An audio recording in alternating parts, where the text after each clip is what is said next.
Media Watch next. James Crean joins us. Luanda Leaks, it alliterates even. An investigation into corruption. And this is could be potentially, allegedly, on a massive scale involving the so-called Princess of Angola. Self-dubbed princess, of course. That's right. She is the daughter of the president of Angola, ex-president of Angola. He was head of state for almost 40 years. And so what they are exposing in a whole series of investigative pieces is that she allegedly exploited those family ties, shell companies and inside deals to build an empire and become the continent's wealthiest woman at the age of 46. Now, you'll remember a couple of years back, Mark, the Paradise Papers, also a massive investigative journalism exercise with a huge amount of data being leaked, and all of that sort of coordinated by the International Confederation for Investigative Journalists. So they've done this quite a number of times, and they're getting a reputation for being masters of coordination when it comes to investigative journalism, and a lot of kudos going in that direction today on social media. Mike Forsyth of the New York Times, one of the reporters who participated in the investigation, he said, "I just can't emphasize how amazing this organization is. There's no way the work that went into this incredibly complex story could have been done by one organization. It's a testament to the leadership of the ICIJ for sure, but also all the incredible journalists who worked on it." So a lot of, congratulations coming through there on social media. Another comment he made is that this method makes for better stories. It makes for more injustice being exposed, more wrongs righted. I suppose when you have 120 journalists across how many different publications, across how many different languages working on a story like that, you're obviously going to get incredible results.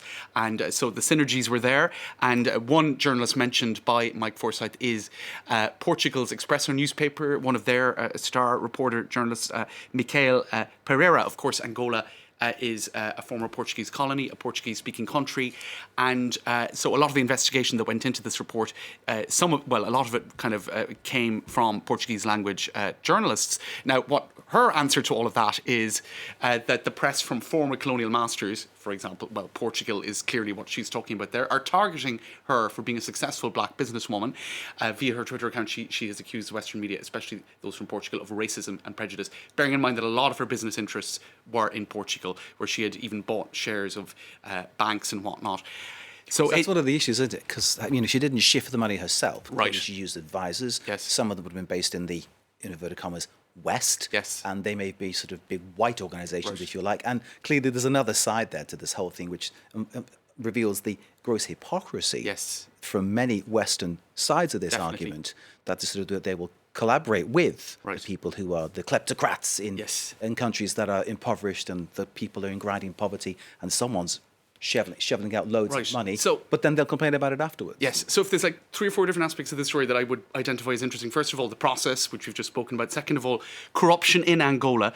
And I suppose there isn't a huge amount of time to go into that. But thirdly, Mark, and I think it's what a lot of journalists have been trying to draw attention to, is if I could get to a comment talking about this, don't let anyone frame Luanda Leaks as a story of corruption in a poor country. Very easy to kind of simplify it down to, or boil it down to, something that happened in Angola with a corrupt government and no real social netting and graft and whatnot. But just as with the Paradise Papers, this is ultimately about failures of international rules and the corrupting influence of professional enablers. And really, that's, I think, one of the key takeaway messages of this investigation. Because the Western organisations that have helped Yes, with this are just as it guilty couldn't as have happened she is. if they didn't help If that indeed money she's found to be transit. guilty, because obviously it needs to be confirmed and stuff, but it looks pretty bad, doesn't it? It does look bad. Despite any major bank that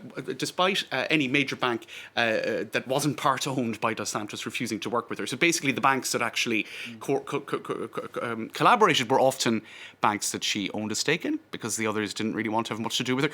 In any case, apart from that, it's the collaboration of massive accounting and consulting giants such as PwC, McKinsey, PricewaterhouseCoopers as well. and the other big. That is one of the major, I suppose, accusations in this piece. How Western advisors helped an autocrat's daughter amass and shield a fortune, and very few questions were asked. But I suppose you can't really deny to get back to the situation in Angola, you can't deny the awful impact of all of this in her home country, even if I suppose what the investigators are saying, don't just focus on that, focus on all of the rest.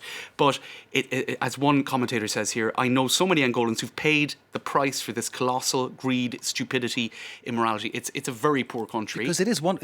That said, cost of living there is huge. I can remember when the Africa Cup of Nations was played there, our team went down there to cover that. Right. And like getting a burger in the local McDonald's was $25 or something I like guess that. oil and diamonds, huge, it's pushed everything up. So clearly for some, there was a good life to be led, but for others, of course, a big struggle. Right, and then a lot of people are living in utter destitution. And indeed, one of the reports, of course, many different media participated in this. One of the reports that was published in The Guardian today is about how an entire community was bulldozed in central Luanda to make way for an infrastructure project that never in the end happened because the current president ended up blocking it. But people were just basically expelled from this peninsula here, which had been inhabited by 3,000 families, and they were all just pushed out. You can see the difference on the picture, can't you? Right. Below, yeah. So it's not just about money on bank accounts being moved around. It was also about people's lives. There's no doubt about that, Mark.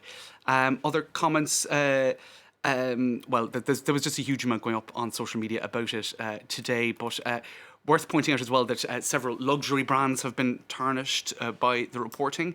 It wasn't illegal for Dolce & Gabbana to take her money, but by doing so it became one of dozens of Western companies to profit from the alleged looting of Angola's wealth by the Dos Santos family. In other words, she had a certain glamorous touch, and companies like Dolce & Gabbana were not. They were quite happy to be associated with her.